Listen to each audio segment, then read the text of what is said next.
Hello, excuse the hair, guess who got caught in the rain this morning? Welcome back to my channel, welcome to, this is huge, lie down.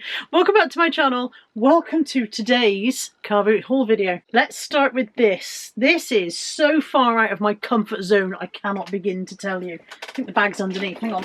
So, let me just start by saying that there is no way on God's green earth that I would buy fur made in the modern day. Absolutely no way. But these are exceedingly vintage. The vintage smell coming off these furs is quite something. So the chap had, it was a house clearance guy and he had them on the table and I was looking at them going, oh look, furs, vintage furs. And he said 25 quid for the lot and I was like, really? That seems very cheap. And then I ummed and ahed a bit more and he went, 20 quid will take them. In the end, 18 took them. I paid 18 quid for these. Now, this is, like I said, very far out of my comfort zone. I don't know anything about vintage furs. I don't know anything about any fur at all. My opinion on vintage furs is that the damage to the animal has already been done. And the very least that you can do is not just bin this or burn it and have that animal's life be wasted for nothing. But they are extremely vintage. This one says National Fur Company in there. And it's kind of a shoulder stole. So it's a shaped vintage stole. I have no way of knowing what fur this is. I don't know whether it's rabbit or fox or mink or stoat or... I have no idea. Absolutely no idea of knowing. I don't feel like it's mink because I feel like mink is a bit more luxurious, but I don't actually know. So if anybody out there does know how one finds out what fur one's got, I'd love to know. So there's that stole. There's this pale fur jacket. Again, I don't know what it is. This says Dobos Furs Cardiff. They're definitely, as I said, all vintage. Searching for Dobos Furs Cardiff does not tell me much about the actual company. There's not a lot showing online. I can see auctioned furs that have been labelled, that have been sold off with those labels in. Sorry, I'm not very coherent this morning, but I can't see anything much about the company. But it is a jacket and it would just go down to cover the bum, so it's not floor length, it's below the hip or whatever, I don't even know. And again, like I said, no way of knowing, no idea how you tell what fur you've got. So anyone watching who knows, I would be grateful for some assistance. So there's 5 pieces in all. I don't know if I said that at the beginning. This, which is possibly fox, but I was just on the phone to Lex and I was saying maybe it's dyed, you know what I mean? It could easily be dyed.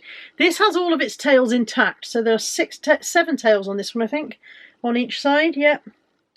And they're all there. 1, 2, 3, 4, 5, 6, 7, yeah. This one has no maker's label in it, but it does have AM embroidered inside. That's been embroidered, you know, so that's been a home embroidery, presumably just to identify it in a cloakroom or whatever. But there's no maker's label in that one. This one has MS embroidered in it, I think, or is it maybe it might have been the jacket, I'm not sure now. One of them has a very professional embroidered pair of initials that looks like it was done at purchase. You know, presumably your furrier would have it personalised for you if necessary. But this one has a missing tail, so there are 6 on this side and only 5 on this side. And again, this has no maker's name in it. And furthermore, the area where the label would be is slightly torn and tattered, so it looks as though the label's been ripped out for some reason. Such a vintage smell, you can't believe. And then this one I think is again Dobos Furs Cardiff, if I remember rightly. Yeah. Another one with the same Dobos Furs labelling in that chestnut fur colour. They're all in very nice condition with the exception of that missing tail and the label part that I mentioned. They're all in very nice condition. They're not shedding. There's no bald patches. They smell very vintage, but there's no damage to them. I have no idea of value on vintage furs. I've had a quick scroll through sold listings. They're all over the place. Obviously, if you've got vintage mink, then you're onto a winner. But I don't think they're mink. I would have thought that if it was mink, it would say so, wouldn't I? I don't really know. So anyone who's got any knowledge on the subject of vintage furs, please do let me know. So that was 18 quid. This next little lot here was 10 quid. So everything here, no, sorry, was 5 quid. This was 5 quid.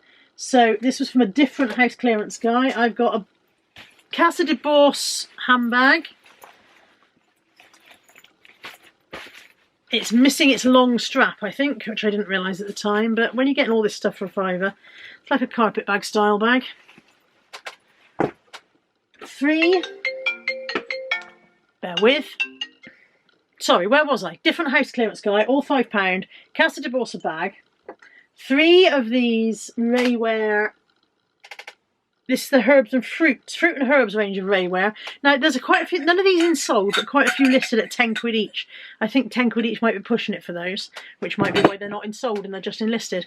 But 3 of those. A small Laura Ashley mug.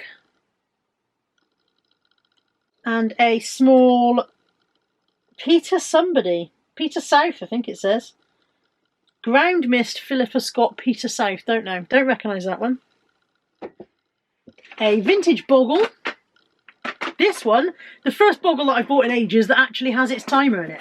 The box is a bit crusty, but it actually has its timer in it, which is the first one for a long time because every single one I've bought recently has got that missing.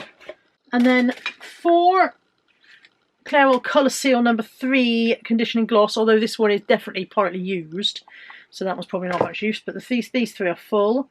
They're all a bit damp because it was raining at the car boot sale this morning. And this, which I blowed if I can remember the... Can't remember the range, and yet I know it because I've sold it before. It'll come back to me. Spring something? Spring flowers, maybe? I'm not sure. Quiche dish. All of that for a £5, so that felt like a bargain. Oh, and these, also in with the £5, silver-plated napkin rings. Yeah, no info on those, just... yeah, no info whatsoever. So all of that for a £5, that seemed good. And then I paid £1 for this Martin Gulliver Designs egg cup and spoon and tiny plate set. That was a nice little set. I liked that. And then this is the last bit, so it's a short haul again. I was definitely not feeling it at the car boot sale this morning. I was cold, I was not happy, I didn't want to be there, but I went anyway. And this is 10 quid from Steve's Table. So a Jellycat Chime Elephant,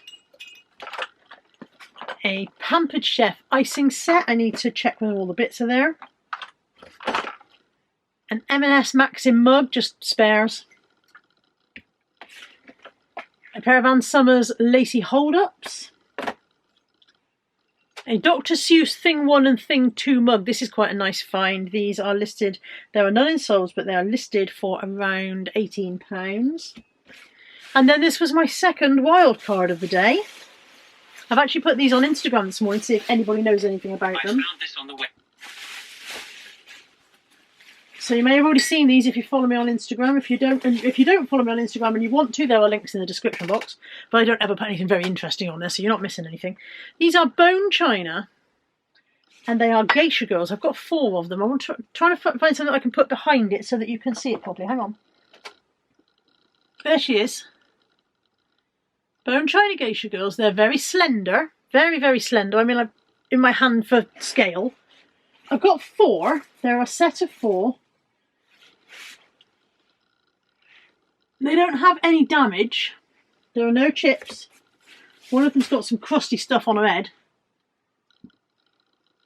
They're very, very slender. They've got, somebody's put green velour on the base at some point to stop them scratching furniture, which shows you they're a bit old, because who cares about their furniture these days? I have no knowledge on these. Google image search. It brings up lots of statuettes and figurines, but it does not bring up these. So if anybody knows anything about these, I'd love to know. I don't know if they're worth anything at all. They might be completely worthless. They might be mass-produced, tourist, whatever, I don't know. But I thought they were nice, and the fact there was a full set with no damage endeared them to me even further.